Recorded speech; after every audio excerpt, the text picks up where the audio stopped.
Level 1 Survivor. You are 21. You don't wake up to an alarm clock. You wake up to sirens. At first, it feels like another accident somewhere downtown. Then the internet goes out. Then the phone lines. Every channel starts repeating the same message. Stay inside. Avoid contact with the infected. Nobody understands what the word infected really means yet. 3 hours later, you do. A man in a blood-soaked jacket crashes through the window of a store across from your apartment. People rush to help him. He attacks the first woman who touches his shoulder. You hear the scream even through closed windows. By evening, the city is already different. Cars are abandoned in the middle of roads. Apartments burned somewhere in the distance. Helicopters fly too low over the rooftops. The radio announces martial law.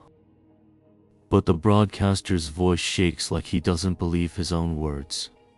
You pack a backpack in 7 minutes. Water, canned food, a knife, a flashlight, a first aid kit, and a photograph of your family. You leave your apartment because staying inside has become more dangerous than leaving.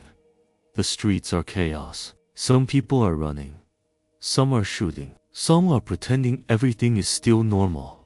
By midnight, you understand the first rule of the new world. Panic kills faster than a bite. Level 2 Lone Survivor. You are 22. A year has passed. The government no longer exists in the way you once knew it. There are only zones, safe districts, ruins, gang territories, and places nobody enters. You've learned how to survive. You move quietly. You sleep lightly. You never stay in one place for more than 2 nights. You realize the most dangerous sound in the world is not the growl of the infected. It's a human voice after sunset. You've learned how to read the streets. An open door is a trap. Broken windows mean someone was already there. Silence is worse than noise. One day, you enter a supermarket on the edge of the city. It's dark. Too dark. You immediately know something is wrong. The shelves are almost untouched. Impossible. You step backward. At the exact moment, you hear movement above you. Not infected. Humans. 3 of them.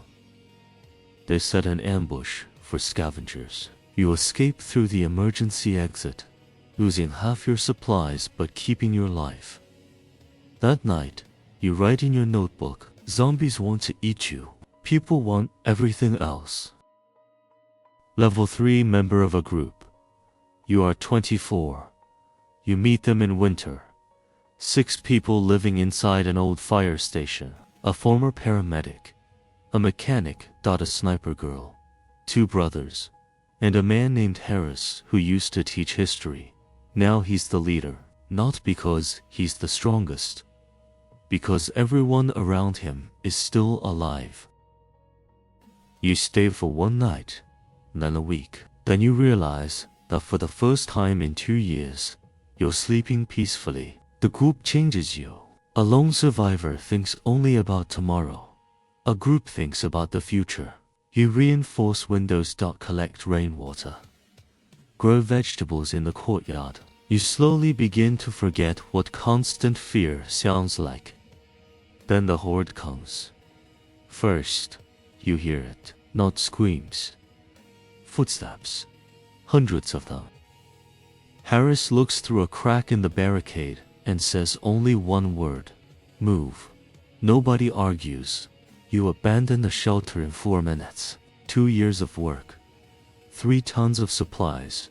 The last relatively safe home left behind. Because the main rule of survival is this. If you must choose between things and people, choose people. Level 4 Hunter. You are 26. Now you travel in a convoy. 2 trucks, 1 bus, 12 survivors. You are no longer inexperienced. You move ahead of the group. Clear buildings, search routes.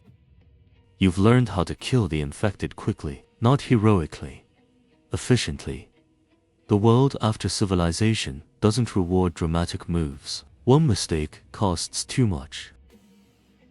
During a raid on an old hospital, you lose someone for the first time. A mechanic named Logan.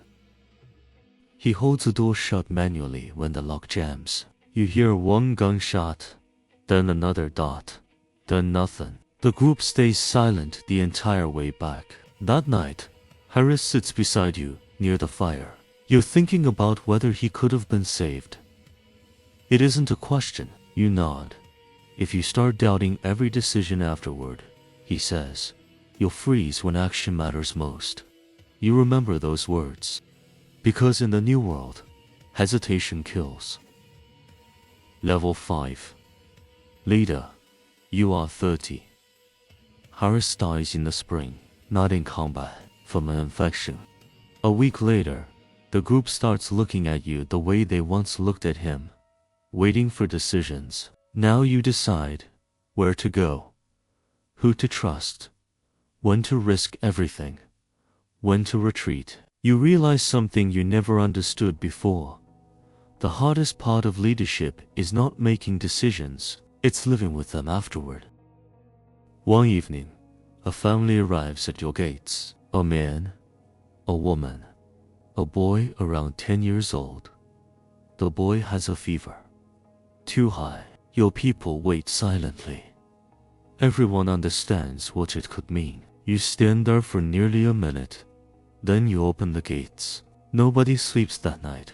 By morning, it becomes clear that it's only a normal illness. But you realize how thin the line between humanity and fear has become. Level 6. Settlement Commander. You are 36. It's no longer a camp. It's a real settlement. Walls, watchtowers, generators, greenhouses, 38 people, children who have never seen the world before the fall. They think electricity is magic. You think the real miracle is that people are still human. You fight off raiders, lose people during winter, repair water pumps. Life slowly begins to resemble life again, just with weapons always nearby. One day, a young man named Ethan asks you, what was the old world like? You want to tell him about movie theaters, airplanes, music through headphones, crowded streets, but instead, you answer, quiet. Level 7 Legend. You are 45. More than 20 years have passed since the first day. The infected are still everywhere, but humanity has learned how to live beside the end of the world. Trade routes appear, radio connections between settlements, armed convoys. People begin building permanent things again. You rarely go on raids anymore. Now your job is teaching others. You notice the same thing in young survivors that once existed in you, fear hidden behind determination. One girl who recently arrived at the settlement studies an old photograph from before the outbreak. Cars, skyscrapers, smiling people. She looks at you. You actually lived back then. Yes. And what was that world like? You stay silent for a long time. Then you answer, we didn't realize how fragile it was. She nods like she understands. But she doesn't. Not yet. Not until one night when she stands on the settlement wall herself, listening to an entire horde moving through the darkness beyond the fence. Only then will she understand what you learned many years ago. The apocalypse is not a moment. It's the life that continues after it. And if you are still capable of protecting others, laughing beside a campfire and remembering the names of the dead, then humanity still hasn't lost.